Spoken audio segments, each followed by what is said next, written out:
Music. Reviews. Chat. Poems. Comedy. Writing. Interviews.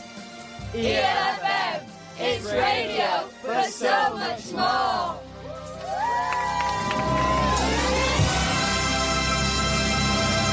Hello! And welcome to the Vandal Factory radio show. My name is Henry Raby. And my name's Natalie Quatermass. And together we are Vandal Factory. Vandal Factory. Vandal Factory. Oh, good. That was an interesting start. Thanks, Henry. We're back. Have a little siesta, a little break. A little pause while we just refresh our batteries, ready to be thrown back into the fray. Yep. If you are new to this podcast, this is where Henry and I talk about arts and activism and all the beautiful moments in between. We usually interview a couple of artists. We've got some amazing interviews coming up for you in this show. And we also perform some of our own poetry. Henry's a poet and is going to be doing his own thing. I'm going to do my own thing. And I'm going to be telling you a little bit about some young activists that I've been working with recently. So we've got a very exciting show coming up. We also like to start the show with talking about hope and anger. So, Henry, how is your hope? How is your anger? Well, here we record the podcast from Chapel FM Arts Centre in Seacroft, and this Wednesday we had a new open mic that we've been developing called the Blue Owl Performance Loft, and it's for under 25s, and I was just buzzing, not only because everybody, like all these young people, Henry, you're not under 25. I know, but I'm allowed to watch. Okay. These kids just like brought such good energy and vibes and supporting one another, and they're all like political and emo-y and metal-y and punky and alternative, and yeah, like I've got a lot of hope for the future. Hooray! How about you, Natalie Quatermass? Oh, the anger is strong with me at the moment. The anger is mother trucking strong. Am I allowed to say that?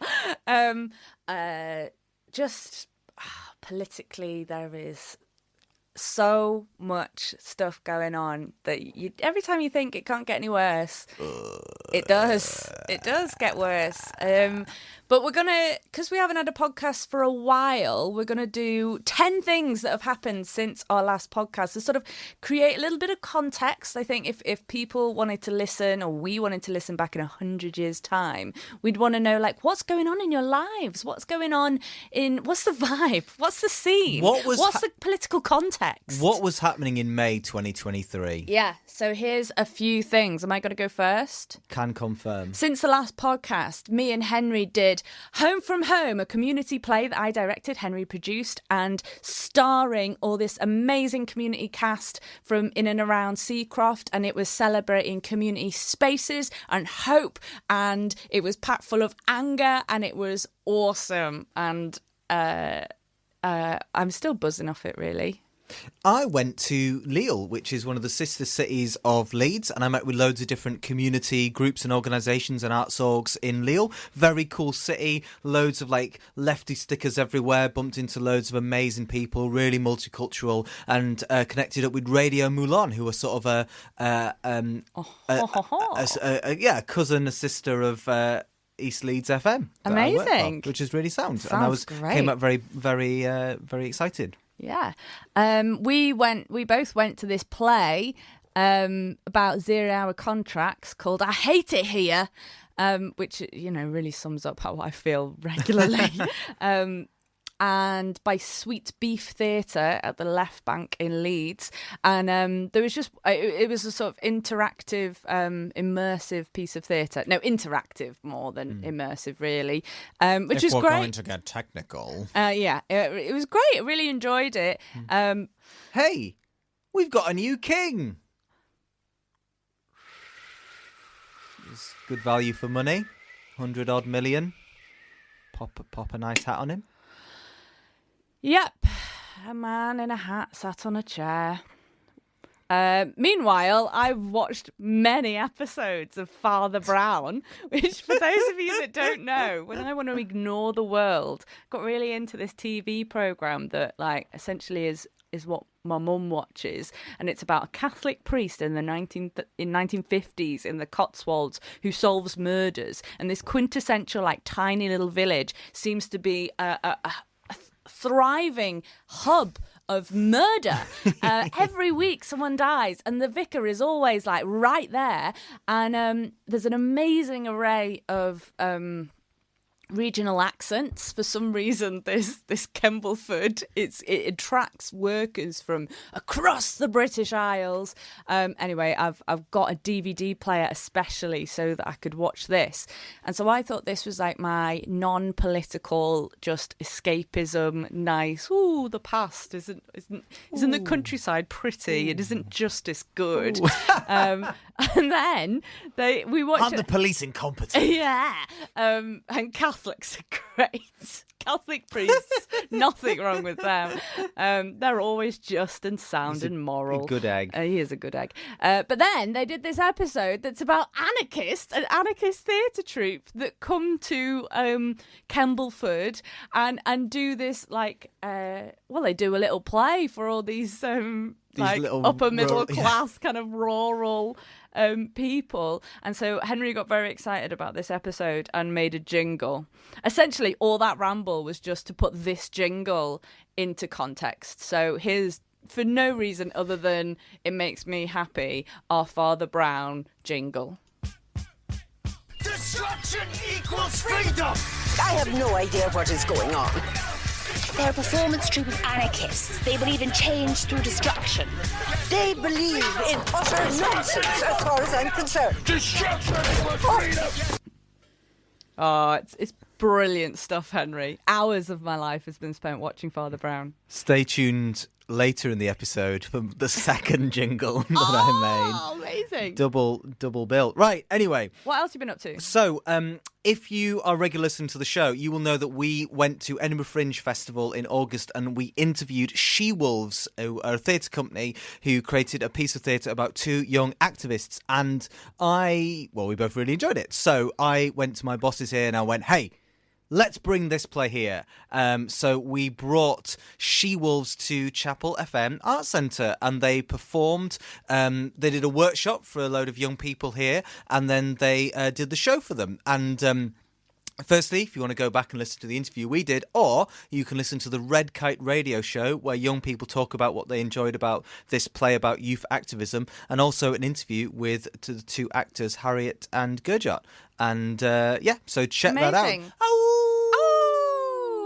It's so cool that as a result of a little chat that we had on a picnic bench in Edinburgh Fringe Festival, you ended up bringing some theatre and selling out a show with a group of young people to see this piece of political theatre. Well done, Henry. Thank Good you. Work. We've also had local elections since our last thing, and like broadly the Tories didn't do very well and Labour did okay. Green Party had a bit of a boost around the country. Yeah, sort of broadly fine. Sign o' the times. Yeah. Well, speaking of sign o' the times, good news. Yeah. The water company's going to stop dumping raw sewage into our rivers and waterways.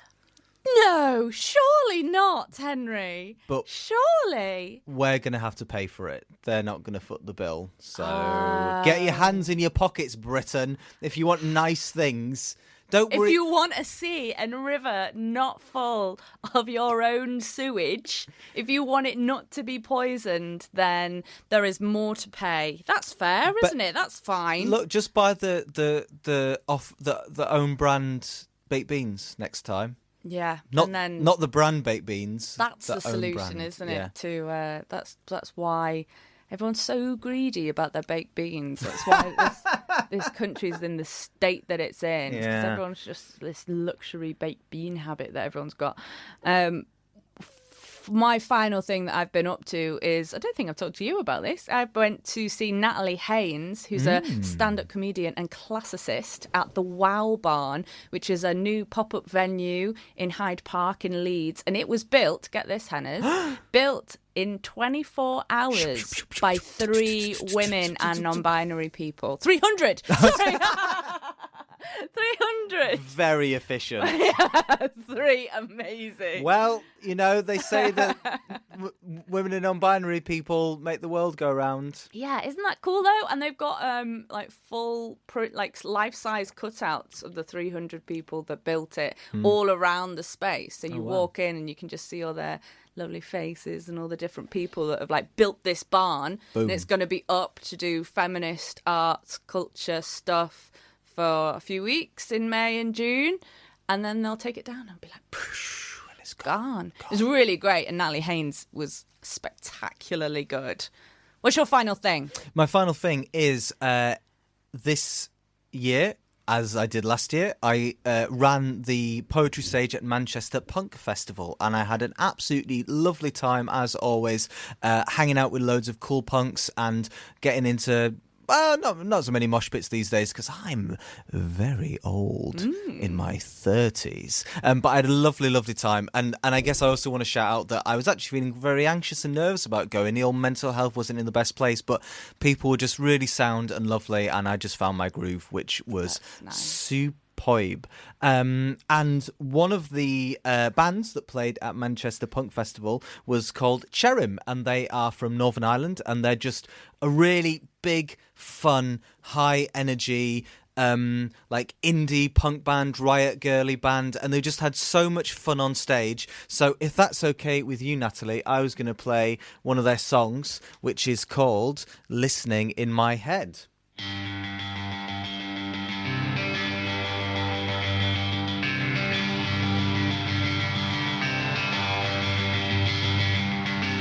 I sit alone almost every night, waiting for you to call home. Where do you go? I don't want to know when you don't pick up the phone.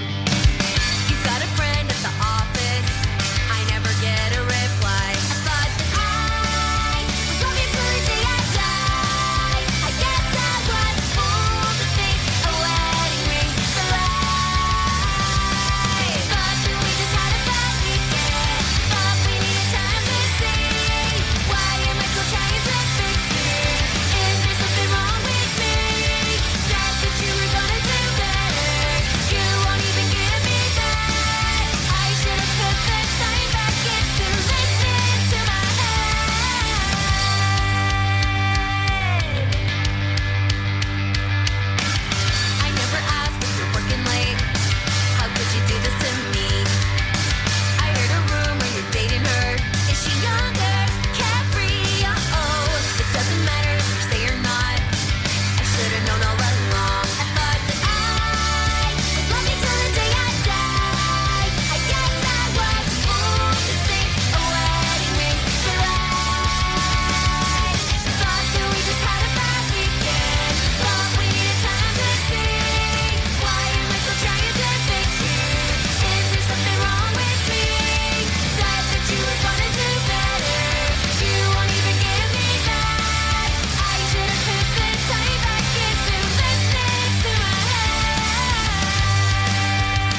lovely, lovely bit of Cherym there, spelt Cherym.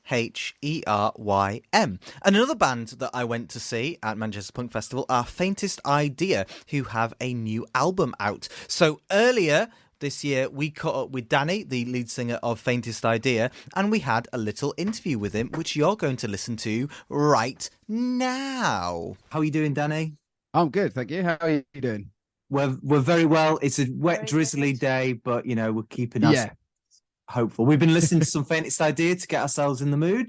So, have you? Okay, cool. For the listeners who maybe don't know the two-tone rabble-rousing that is Faintest Idea, can you give us a little summary of the band? Yeah. So, I guess we're influenced. We're influenced very much by like the older ska, but we don't sound like that because I guess essentially we're a punk band that plays ska music. Like we jump a lot and we shout loudly, and it's quite aggressive. But yeah, and then we just play sort of lefty, angry ska music, and travel around doing that, and have done quite a few years now, which is great. Tiring, but great. Sprinkling some dance routines in while you're at it. Yeah, I have very little to do with that. That is solely on the brass section. After because obviously I'm looking forwards. I often forget they do that, and then occasionally we'll either catch them out of the corner of my eye or see people replicating them in the audience, which is weird. But it's not, I mean, it's lovely, but like it's quite odd when like I forget it's happening and then I just see lines of people copying them. Yeah, that's Henry's seen you live a few times. I've not yet had the pleasure, but he was just describing how one time he was watching the front of the stage and then the brass section turned up like behind him in the crowd. It was like, yeah. Yeah, that's it. Really fun. Yeah. They got well, they used to do it with no mics, and then they got wireless mics, which was even better.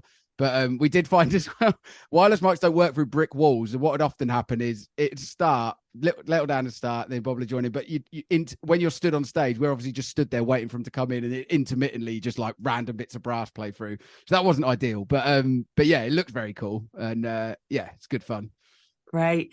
And so this is your 4th album that's coming out. Yeah. And what can you tell us about the album? What can we hope, and how do you think it's different, or how did it feel different making it compared to all the others? So it was a weird one, obviously, because we ended up in 2019 we were booked to tour Canada, but at the last minute we had to pull out. Our guitarist at the time, he had run a business and loads of stuff happened, and he couldn't make it last minute. But me and Bobble still went on the tour. So we went to the band, we were staying with his house, and essentially we had 2 weeks. They have obviously legalized weed there, so we just spent 2 weeks either going to the gigs we should have played or just staying in this basement with an acoustic guitar and Bobble's trombone, and we just sat and wrote for like 2 weeks, which was great because it's obviously as you get older, being creative, it's hard to just turn it on and off. So like having nothing to do other than sit and write all the time was great because you don't have to put pressure on yourself to do it. So we done quite a few of the first bits of the songs there, and then obviously lockdown happened, everything got cancelled and all that. So yeah, we sort of finished it off throughout lockdown, and then you really didn't have anything to do for a really long time. Yeah, exactly. We had nothing to do and nowhere to go for ages, but we also couldn't meet up, which is we tried all sorts of like trying to write online. There were various programs you could use, but none of them really worked well. But we got there in the end. So yeah, we're really happy with that come out. It's like yeah, I mean, I personally think it's the best stuff we've ever done, and I think I don't think we've ever captured our live sort of feeling on record before, but I feel like this is much closer to it than we've ever got before. And then yeah, lyrically, I think I've gotten better. I was like, it's a sort of a weird mix of sort of autobiographical songs of stuff that's happened, and then or some kind of sociological thesis. It's just sort of books I've read that have been channeled into songs, basically. So the lyric book has just what are some of the books you've been inspired by? So Kill 'Em Dead, the single, that is just a list of books and albums, that's going to kick off the album, which is kind of a bibliography, but then which obviously you don't usually put at the start of a book, but it is. So we kick it till it breaks like the angry brigade, because the only thing that's left to lose is our chain. Manufacturing consent of these failed states, reject the conquest of bread, a mutual aid, and several common sense to capital the story unfolds. It's the people's history of a brave new world. Well, it's a long war to freedom for the wretched of the earth. We found a spider in the... And then but then each song in the lyric book has books recommended per song. Let's see if I can find them. But yeah, there's for nerdy fans to like find all exactly. these. You don't. Yeah, exactly. You don't have to be there for the politics, but the politics are there. And yeah, if I can recommend some books to people, I will do. Yeah, I like that you've started your album with further reading. Yeah, pretty much. Yeah. Before you can listen to this album, please read through these 20 books in this verse here. That's my kind of album. Don't talk to me until you've got through them all. I'm not interested.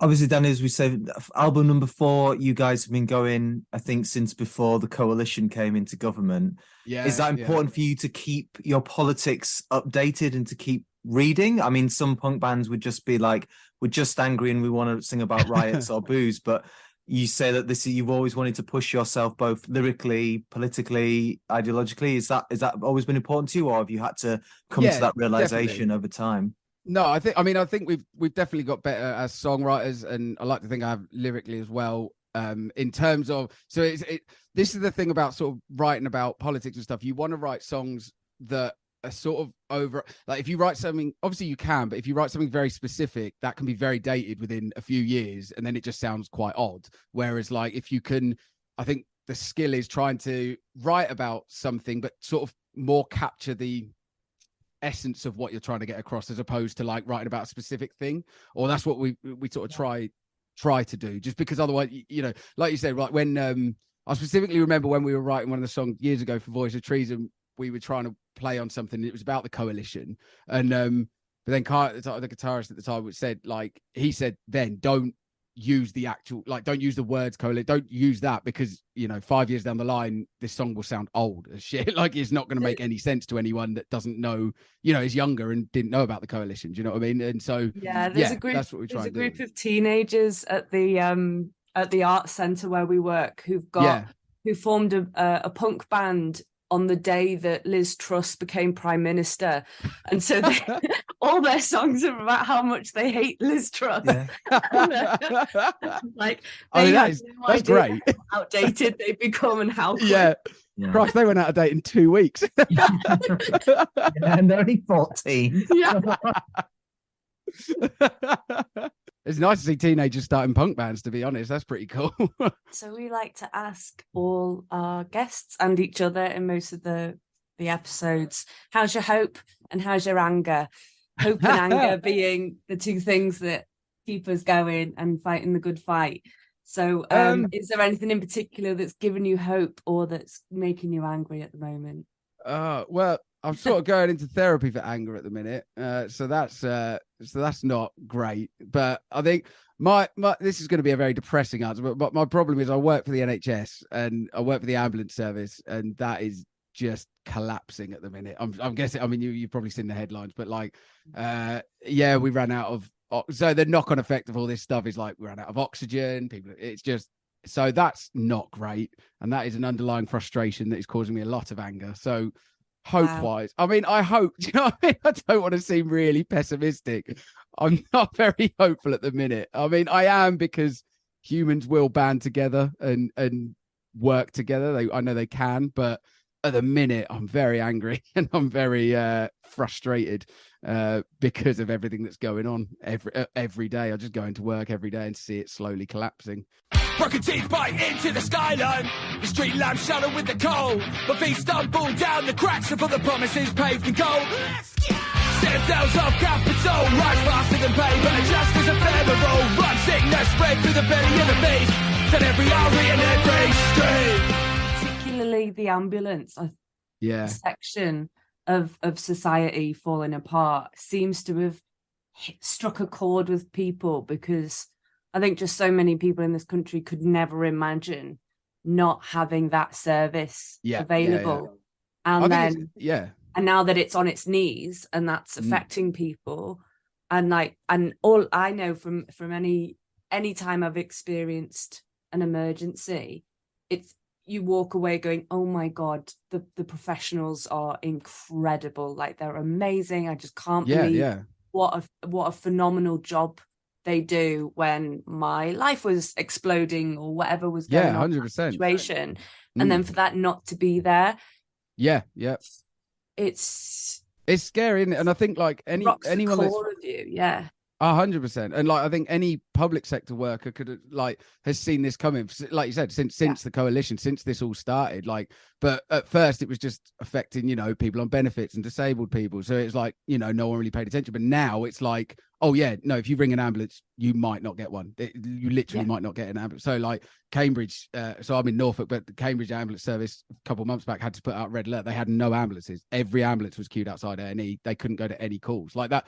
What do you do? Do you know what I mean? Like you said, like you if you've grown up in the UK, even as bad as shit got, you expected some level of like, yeah, if a fire was happening, you call the fire service, whatever. But like the public sector has just been gutted, and obviously the care, teaching, everything, just anything that keeps society functioning has just been gutted, and it has been for years. But now it's really starting to like actually kick in, where like, yeah, like you said, it's just not there. If you need it, it's just not there now, which is terrifying. That is a very depressing answer when you ask for hope. So I'm very sorry for that. It's an honest answer, and that's what. And do you think like the role then of music like Faintest Idea is this soundtrack of anger that like propels people forward? I suppose there's this problem we have in political scenes of like, are you preaching the converted? Do people all agree? For sure. Is it a night out where we've had a couple of bevies and seen a ska band? Great, we all go home. Like, what do you see there's a purpose to Faintest Idea, or is that a big question? No, there's this thing that constantly sort of goes around in my head, and like I've never been. I didn't want to be the front man anyway. I just ended up. No one else wanted to do it. But I've never. I don't like being preached at and sort of lectured and sort of condescended to. So I've never been like a preachy front man. I think some people can do it. I think Dick from Subhumans is good at it. I think Ren from Petrol Girls is great at that sort of style of like front person. But like I'm not that. So I can tell stories about stuff that we've done as it's happened, but like I don't preach about it. But it's always in the back of my mind. Like I write these songs, and it's all about, you know, lyrically it's all very political, and we all do activisty stuff, and like especially like in the past and stuff like that. But it's always in the back of my head of like, this is entertainment. Do you know what I mean? It's like you could be the most political man in the world, but you're still on a stage, you know, like you said, to a degree, preaching to the converted, but even not if it's just that, it's still entertainment for people. So it's always in my head, like, are you doing enough? Is this the right thing to do? Is it like, is there a sense that like by, I guess like Rage Against the Machine in the 90s, when like people agreed really hard with them, do you know what I mean? But does that sort of extinguish the desire to go out and actually do something? You sort of subconsciously think, well, I have the right thoughts, I think the right thing, so that's enough, sort of thing. So that it does always play on my mind. But I think there's stuff like political music plays its part, any political art. Do you know what I mean? I don't think that alone will change anything, but it should. The hope is that it's out there, it documents things, and it can lead people to take action. Do you know what I mean? And so that's sort of with giving reading lists with every song and stuff like that, is my hope is that like, yeah, people will, if it don't even have to agree, but just like read the stuff I've read and like would give better context to our songs and all that. And so, yeah, I would hope that it does inspire people to learn more than anything. And then, yeah, obviously from my politics, I hope there's a lot of change. Things are not going well from my perspective at the minute. Yeah, so if you were going to, not if, you are going to recommend our listeners to check out another band and play another song on East Leeds FM, what would you recommend? One is like a hip hop song that I quite wanted to recommend, just because I really like all the dark lyrics to it. But I actually, I'm going to go for Random Hand Anger Management, because I've just got an ongoing thing with Random Hand. But like, I feel like I need to after that question, I just need to recommend Random Hand Anger Management, because I just think that would be the perfect end to this. Right. Of interest, you can give an honourable mention. What was going to be the hip hop song? So, Jam Baxter, Blink Twice for Yes. So basically over the winter, it got obviously like fucking horrible. It was just dark all the time and all that. And I just got really into his newest album, Fetch the Poison. It's all like dark, weird stories that like, it's like sort of a sci-fi through an album, but like horror sci-fi.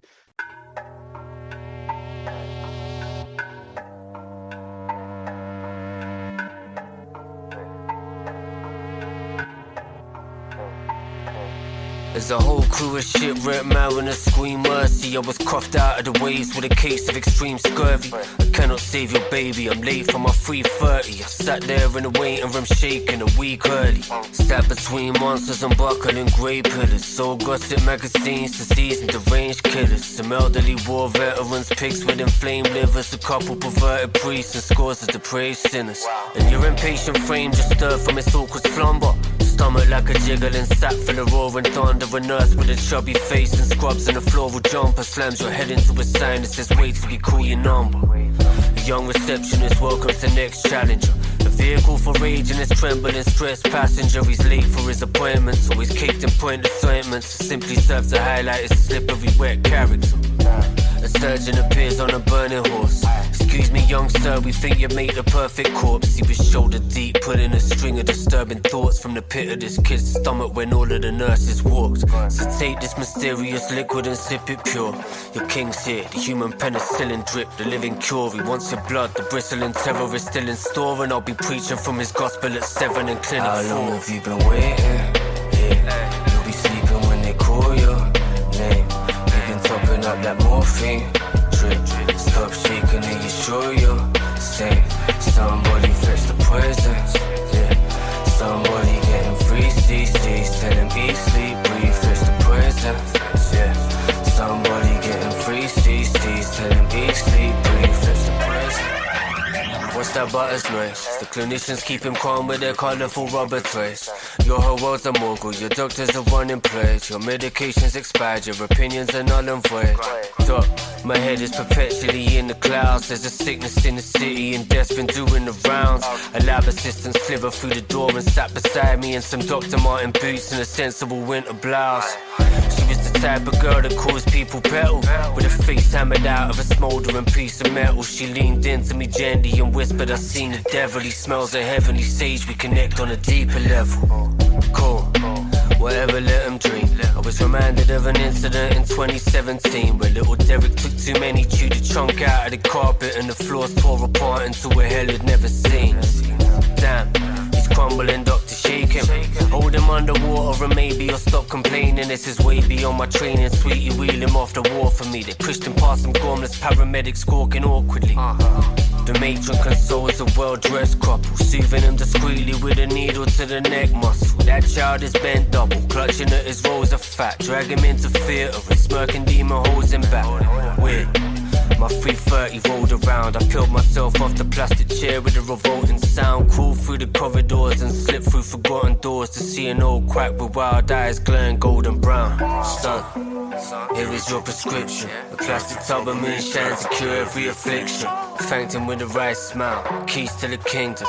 Pour myself a tall glass. Gotta love the system. How long have you been waiting? Yeah, you'll be sleeping when they call your name. You've been topping up that morphine. Drip, stop shaking and you sure you're staying. Somebody fetch the poison. Yeah, somebody getting free CCs. Tell him eat, sleep, breathe, fetch the poison. Yeah, somebody getting free CCs. Tell him eat, sleep, breathe, fetch the poison. The symptoms still persist. Drain the liquid out the wrist. All my ladies roll your eyes. All my children pound your fists. So your swabs are in your test results reveal you don't exist. Someone scratch him off the list. Toss the body out back. They found him pulling through the pits. Someone give this man his fix. Scrape the doctor off the floor. Glue the bottle to his lips. And my swabs are in. My test results reveal I'm still pissed. Ankle deep in the abyss. Call the nurse, I'm out cold. I'm out cold. He's doing his own thing! Yes, folks, it's time for Henry, aka me, to do my own thing. Although the thing I'm going to do is a bit of a cover poem. So Faintest Idea, Dani there talked about how one of their songs is a collection of references to books and albums, Wretched of the Earth, Long Walk to Freedom, etc.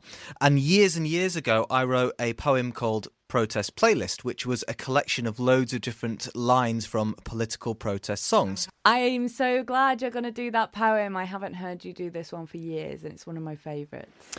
But I thought I'd take the time to update it and put in some new songs that have been written in the last few years. Well, even some songs that were written almost 100 years ago, but I thought, you know what, throw them in, update it. Why never stay static, never stay Update it still. with songs that were written over 100 years ago. Here we go.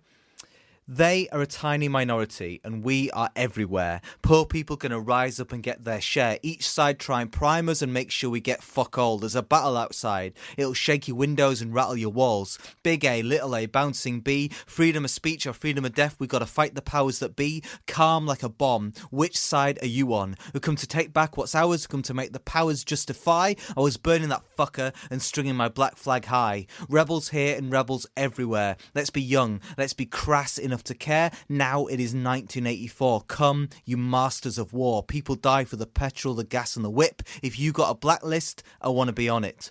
Pirates, bloodsuckers and bankmen got us picking through the crumbs, but they never took a peep in our artillery room. Cat and Tea killed the Kerouac cat. When the system starts to crack, well, this is our community. From Egypt to Wisconsin, when they march against the policy, are you coming to the tree? The system might have got you, but it won't get me. They're getting their kicks, and if you tolerate this, then your children will be next. Blood on the leaves and blood at the root. Tried to stop us, it's no use. Oh, deep in my heart I do believe we are not afraid today. So sing if you're happy that way. Stand for something. There's a better world a-coming. This summer I hear the drumming. You will not be able to stay home, brother. This country is going into the streets boldly. This land is your land. We'll take our own routes that ain't pre-planned. The people getting angry. Asphyxiation, litigation, death, duress, G for S. Don't push me cause I'm close to the edge. Cause some things are bigger than punk rock. Tonight we're gonna fuck shit up. It's where we go from here that will define us. He's made of flesh, he's made of love. You take on one of us, you take on all of us. I said, hey, my name is called Disturbance. Welcome to the world of the civil disobedience. Tightening the rope around our neck in every city, in every town. We shall plant the seed they saved us. Commonwealth and common ground. He's a liar, liar. You can't trust him. No, no, no. I see you at the post-patriarchy disco. You gotta get up, be a resistor. Another bedsheet painted with the blood of a sister. Emma Goldman would have beat your ass. It's not my revolution if I can't dance. We're scum triumphant. Everybody singing, we're all in it together. Every day my hope gets harder. Imagine a minute...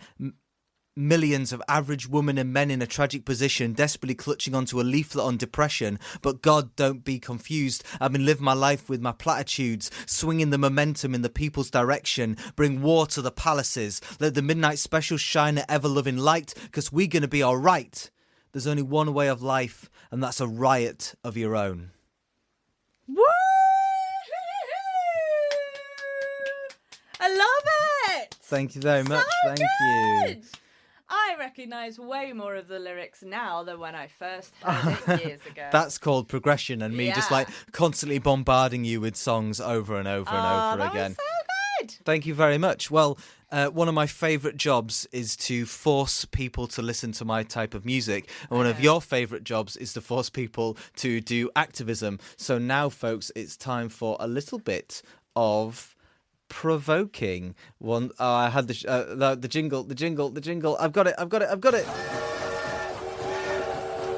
The chat train is pulling into Nat's provocation station. Choo choo! Here we are, pulling into the chat station for Nat's provocation station. Although, what's that? We're not in provocation land this week, Henry. No. We're going to change into Nat's inspiration stations. That's right. Because I have been incredibly inspired over the last couple of months by some young adults who I've had the pleasure to do some work with at York St John's University. They're students. I'm doing a little bit of casual lecturing, which means I go in trainers and jeans and say, hi, call me Nat. It's also fun that that's just what it says on my contract. And yeah, one of the modules that I've been teaching on is it's called PEP 2, which is like politically engaged practice on the drama students. So they have had to engage with all different kinds of art, activism. They've been amazing at forming little groups and planning and researching and creating creative, political, protesty projects. And there is nothing more joyful than seeing young adults find their creative voice. And other listeners of the show from previous shows will know that I've hosted here at Chapel FM some community forums. Here in Seacroft, we've asked local people to come along and bring whatever their passion is, and have stalls and activities and use that as a way of forming dialogue and performing for each other, and that's something I'm really kind of interested in and passionate about. So I tried to recreate the same thing with the young people and let's do a community forum. You're going to take your social justice issues that you care about and bring it into the arts foyer with a stall, some activity. And one of the groups decided that no, they weren't going to do a stall. No, they weren't going to have a display board. They were going to be on the street corner, doing a protest about the cost of living crisis, specifically the impact that it's having on students, and how it's making university a place for elites and it's a place of privilege these days again. And they had this amazing response. So after this event, the whole gang, like all of us, went out onto the street corner and everyone picked up a placard and everyone was chanting and cheering at cars that were going past. And this was unofficial, right? The university has not been asked permission. It's not been arranged by a union. Nobody had signed the forms. No one had signed the forms. So we were like, let's be a little bit careful these days, because you know what the law's like with being noisy and annoying. But it was brilliant, and it was such joyfulness to come from a sort of a protest that comes from the heart, and loads of people engaged with them, and they've actually started a conversation with the powers that be at university about this impact, and it's come out of this module, and they've gone way beyond the requirements of the module, and they're taking it to like the vice chancellor's asked them for a meeting, stuff like that. So this is really cool. Anyway, I'm very excited, and I got some audio on my phone, and you're going to hear some of the young people talking now. Money, money, money. Always sunny in a rich man's world. I'm beating each other up.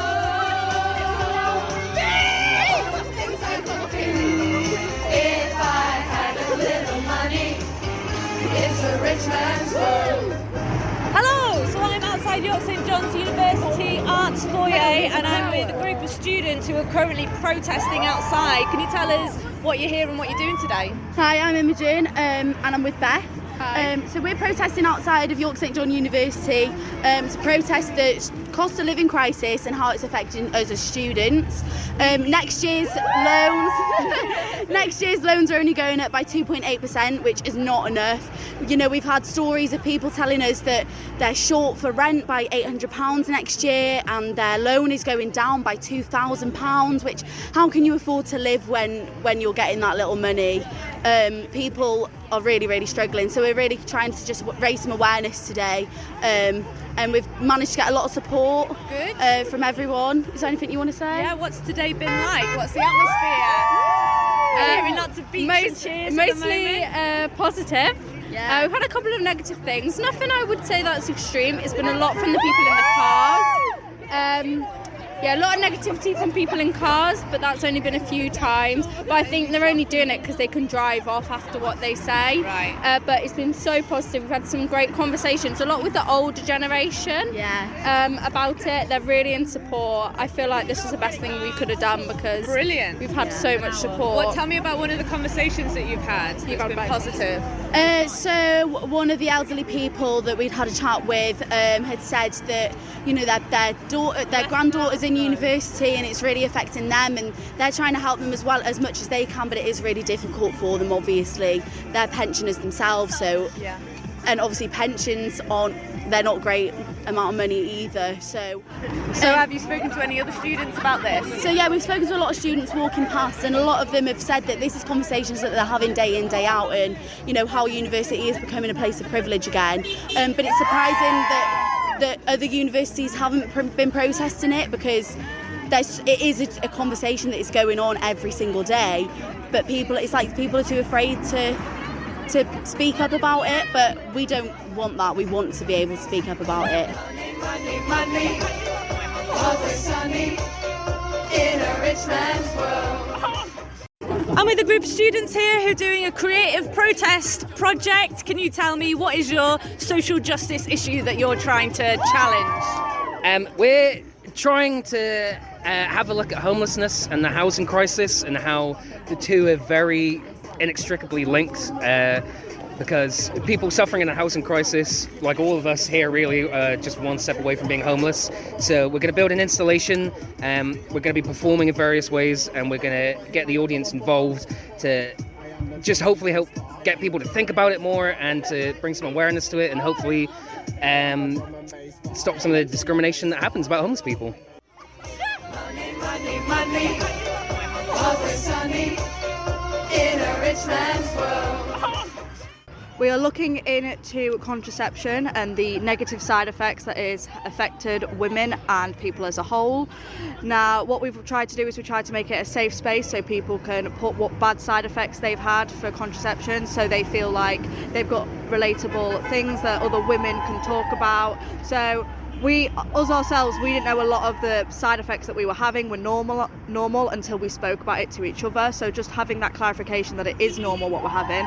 But we also don't like the fact that it's either, right, you can have all of these bad side effects or you can have a child. Like, there's no in between whatsoever.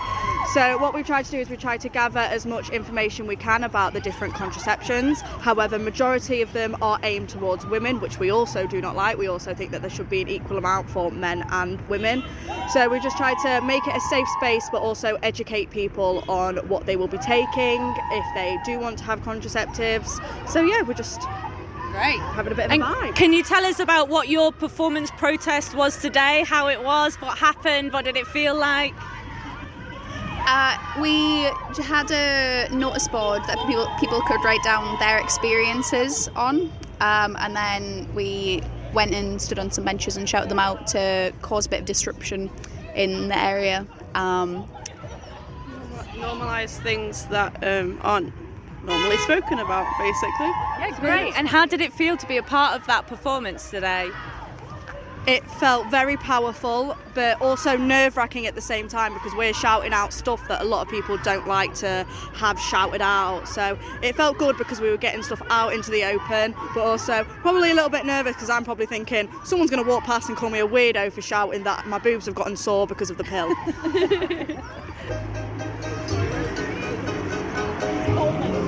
Founding for power. Hi, my name is Ruby and I'm currently working on a project looking at food insecurity, especially facing students in the cost of living crisis.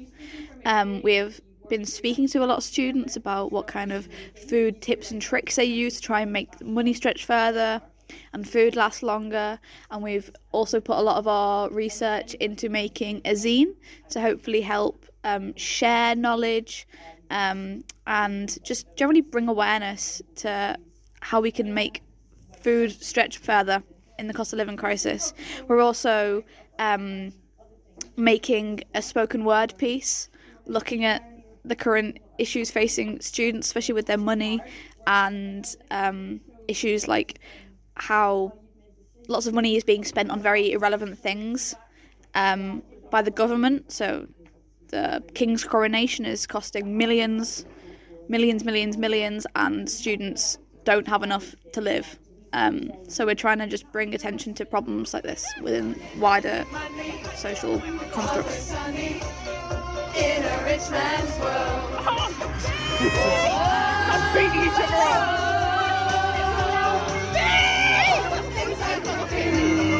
If I had a little money, it's a rich man's world. Founding for power.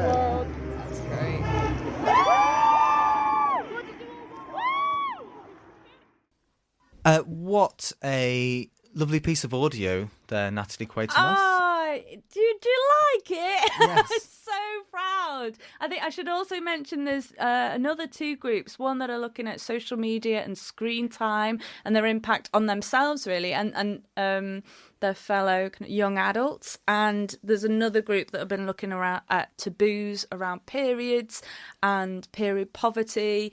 And it's just been such a pleasure to see as I say, this group of young people think about how they can be creative, be so passionate about a variety of social justice issues, and long may that generation thrive. I think my reflections on it are that I think young people are getting more and more clued up than ever before, but they don't really know what to do about it. I think they've grown up with the age of austerity. They've seen protests. They've seen a lot of strikes happen at the moment. They generally get the issues that are happening because they're living it. But and same with climate change and the youth strikes. But what do you do about it? I think what's really important is that that raising awareness is great, but actually having a demand, having a solid going, this is what we want out of this, and the fact that they're going to not only the administration of their university, but also their student union, and saying, we want this. Now, then it becomes a little bit of a back and forth negotiation. Yeah, but you're absolutely right. And it's not just young people, right? It's the left or anyone protesting anything. It's all well and good to be like, I dislike this, I have anger, hear me. And then the next thing's like, oh, how do we realize this world that we want to create, and what's the alternative, and what does that look like? Which is also why I think it's really useful, that's our job as artists, right, to be the ones that can create visions and to create pathways for people to build an alternative future that might not yet already exist or might not have been imagined. Speaking of people who work with universities, we have an interview coming up on the show with someone who works from the other university in York. Boo! This is the amazing Hannah Davies, who's now the executive producer of Arcade in Scarborough, and she's a fantastic spoken word poet and has a book out, an anthology. Yeah, so she's going to talk about Dolls, her new collection. Thank you so much. Thank you for joining us on the Bandle Factory show. You are so welcome. Thank you for having me.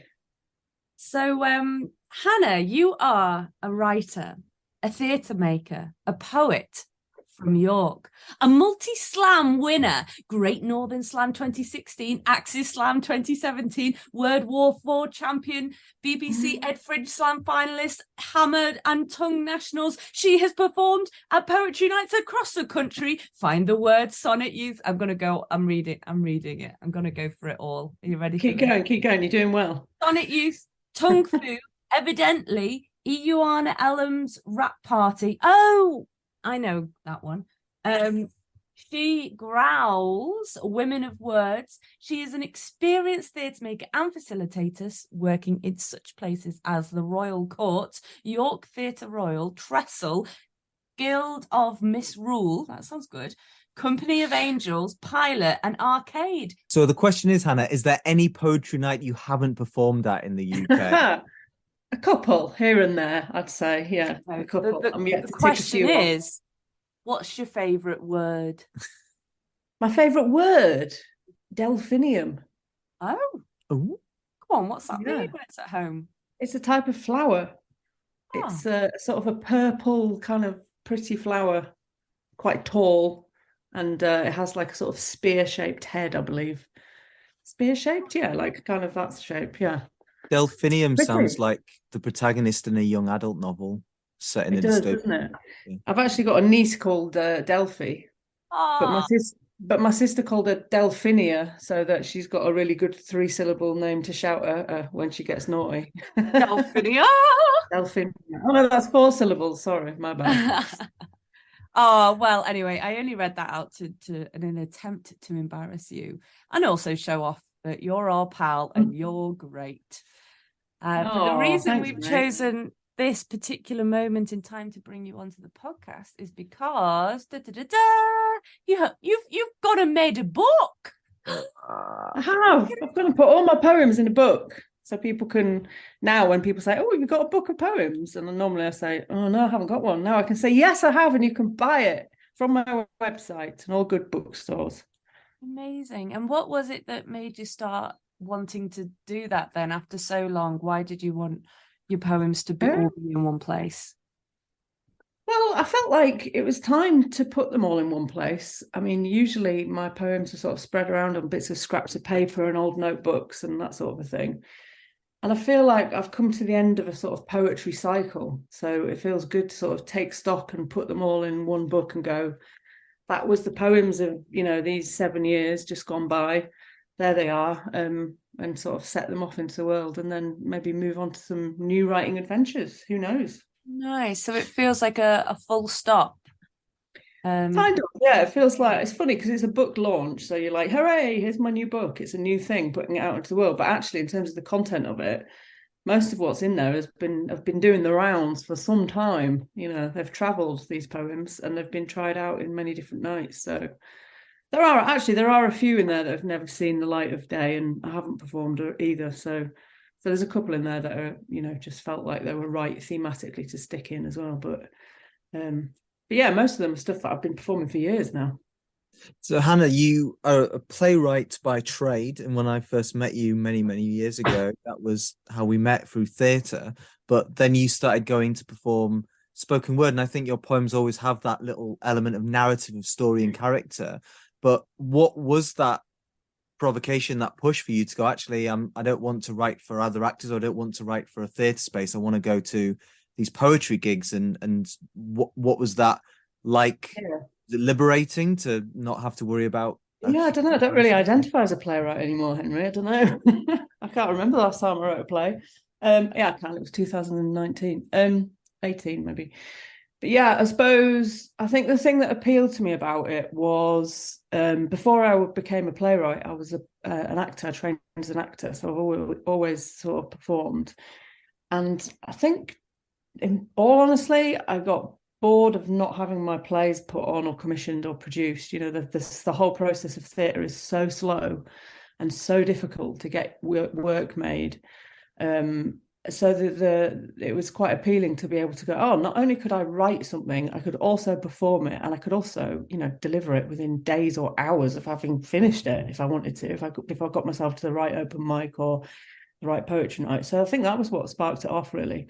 And I've always written poems ever since I was a youngster. So yeah, it was just like, right, okay, let's try this out. Yeah, so there's a DIY to spoken word that you can just get up and give it a go and do it. And you don't need to rely on other systems or people or artists. If you've got a pen and paper and a gob, then you can give it a pen go. And paper and a gob. That's me. Yeah, and that's sort of DIY element. It's you have to take control of your own work, I think, as an artist. If you're sitting around waiting for other people to validate you, and I mean, obviously people do give you sort of support and different opportunities and stuff, but generally I'm always saying to my students as well, you do have to make your own opportunities as well. So I'm very much a DIY, a lover of DIY culture artistically. And the poetry collection, sorry, go on. As the poetry collection is called Dolls, and it is DIY. You self-published again, just because you were like, I'm not going to wait for someone to come to me, I'm just going to crack on and make it happen. Can you tell us about, so Dolls is the name of one of the poems, and there's a theme throughout. Can you tell us a little bit more about the collection? Yeah, so Dolls was the title of one of my first poems that I ever performed at Say Out. And yeah, it talks about, so the poem is about like a woman being kind of made up of all the dolls that she's owned as a child. And so the book takes that poem and sort of splits up the different dolls in the poem, and each doll becomes a chapter of work. So and each chapter has a different kind of theme. So like, for example, there's a baby doll, and that's kind of talking about birth and motherhood. There's a Barbie doll chapter, which is sort of more feisty, in your face feminist poems. And then there's like Russian doll chapter right at the end. That's the last chapter, and that's more about like kind of there's some stuff about my grandmother in there. Obviously, Russian doll is kind of, metaphor for women's ancestral kind of past. So yeah, that's how it sort of fits together in terms of, the shape of the book. And then self-publishing wise, again, I just get really bored. I'm inherently impatient. If you ask all my siblings, they'll tell you that I just get very impatient, and if things aren't happening fast enough, I just do them myself. So I think I submitted it at various publishing houses and stuff and didn't get very far, and So I just thought, oh, do you know what? I'm just going to do this myself, and then I'll have full control over what it looks like. I get to commission who I want to do the cover. I can put it on the launch. I can do it myself, so I will do it myself. Brilliant. And what's that process like for someone who might be sitting at home and going, well, maybe that's what I need to do? Like, where would you point someone? Yeah, so there's loads of first of all, get some really good content. Oh yeah. First and foremost. So, this is a process. Like these poems, I've been working on them for 7 years, some of the older ones. So, it's tried and tested content first and foremost. So don't rush the content would be the first thing I'd say. One thing I was surprised at, actually, when I put them all together, obviously all my work was written for the stage and not necessarily for the page. So they were written for performance. So in terms of how they looked on the page, they were actually quite a mess. So I've had to do a hell of a lot of editing and cleaning up and kind of new structural decisions so that they work on the page as well. So that's been a big process, and getting feedback and support from people on that has been really good as well. That's great. That's really interesting to know that you kind of really had to go to work on that rather than just going, well, that's what, if you come see me live, that's what you get. And now the page is just a written version of that. No, you've thought about what the experience would be like for a reader.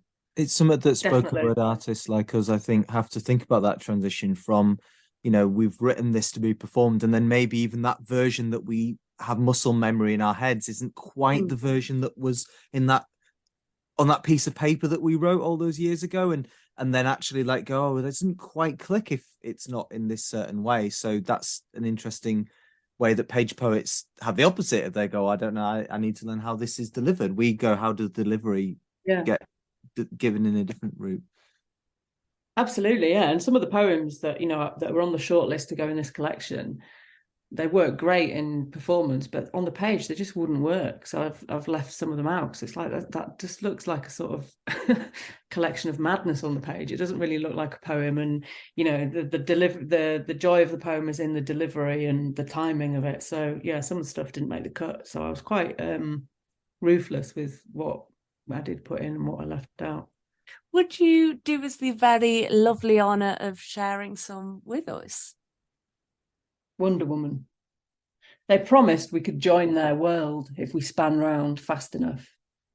We are fridge fillers, pant washers, stair hooverers, Lego picker-uppers, name tag sewers, PE kit rememberers, tantrum managers, chief nose wipers, lead bottom wipers, senior sibling relationship consultants.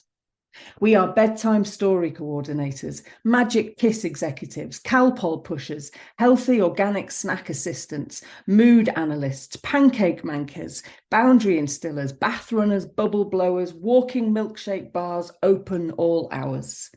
We are budget stretchers and meter readers, birth, death, marriage, Christmas and summer holiday facilitators.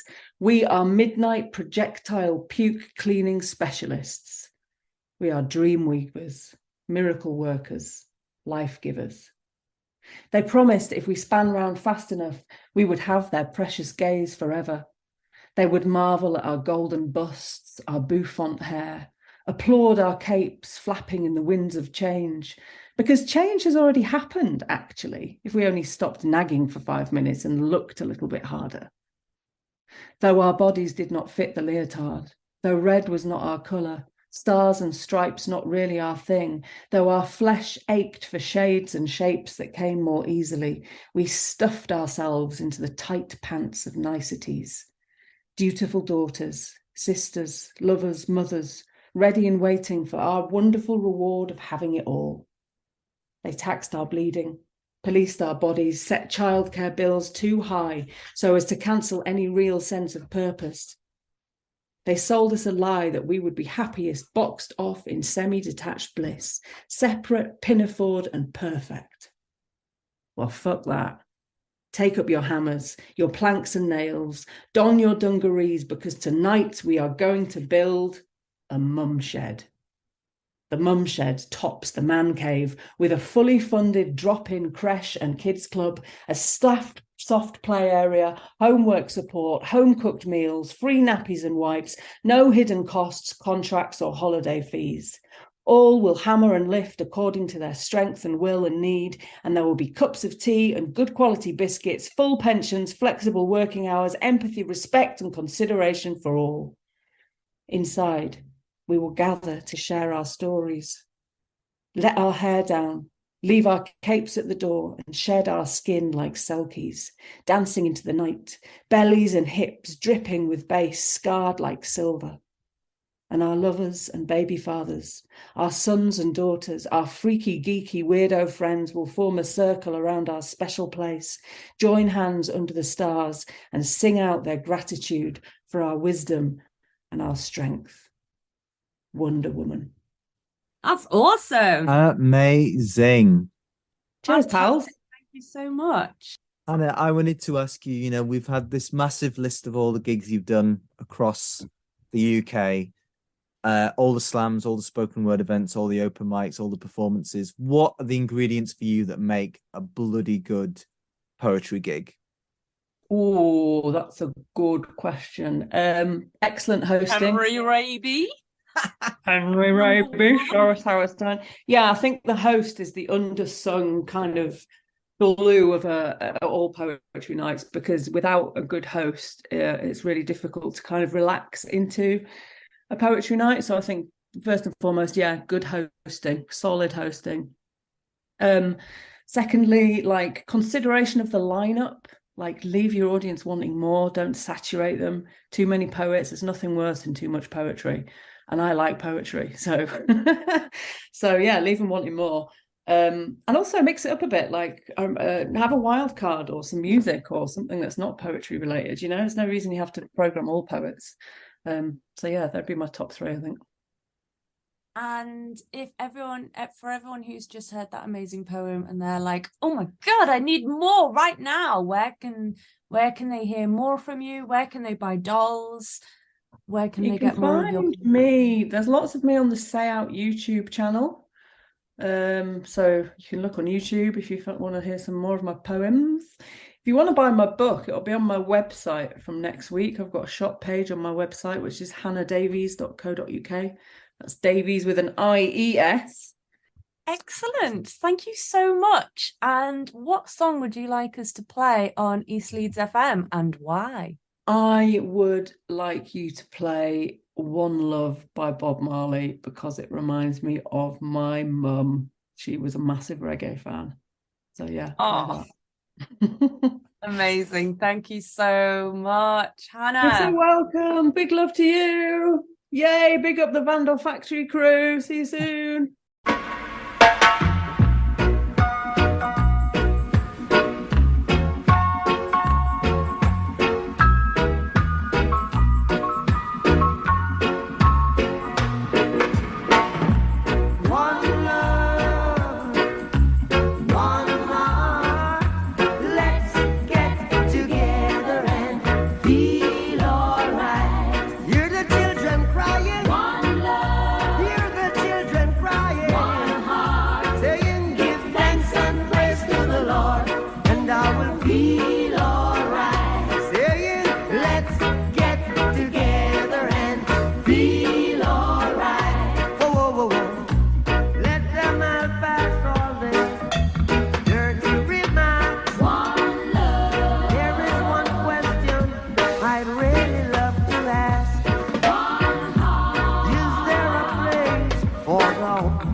There will be no doom.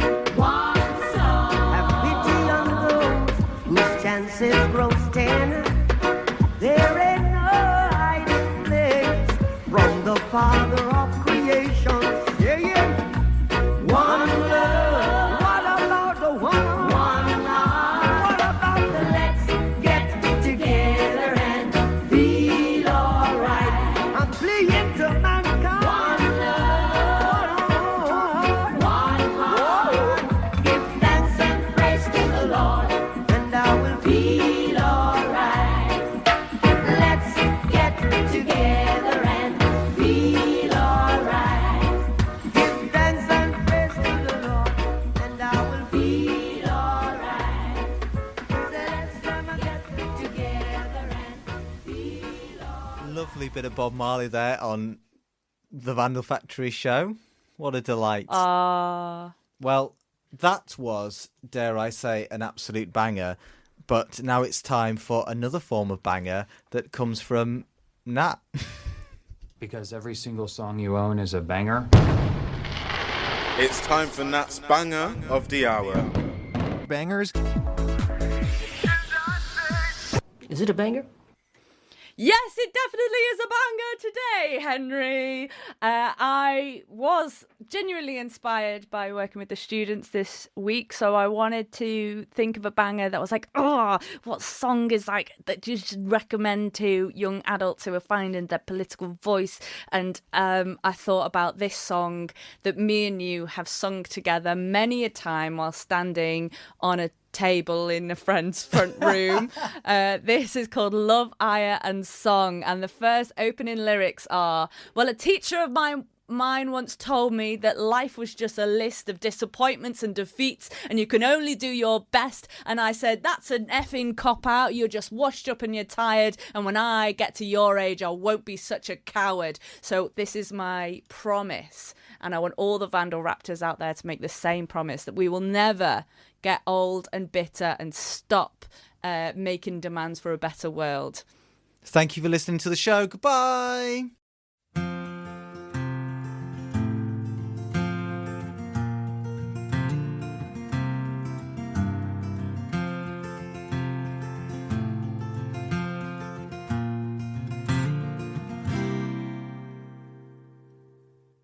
Well, a teacher of mine once told me that life was just a list of disappointments and defeats, and you could only do your best. And I said, well, that's a fucking cop-out. You're just washed up and you're tired, and when I get to your age, well, I won't be such a coward. But these days I sit at home, known to shout at my TV, and punk rock didn't live up to what I'd hoped that it could be, and all the things that I believed with all my heart when I was young are just coasters for beers and clean surfaces for drugs. And I packed all my pamphlets with my Bibles at the back of the shelf.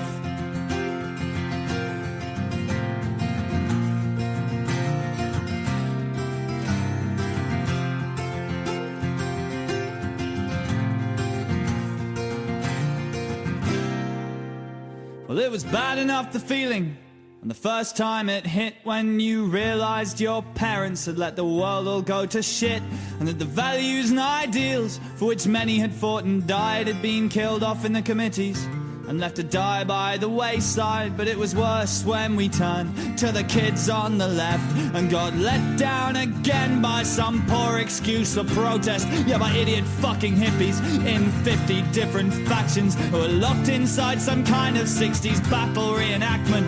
And I hung up my banner in disgust and I head for the door.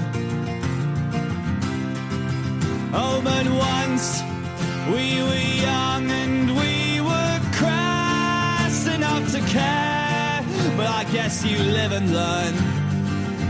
We won't make that mistake again, no.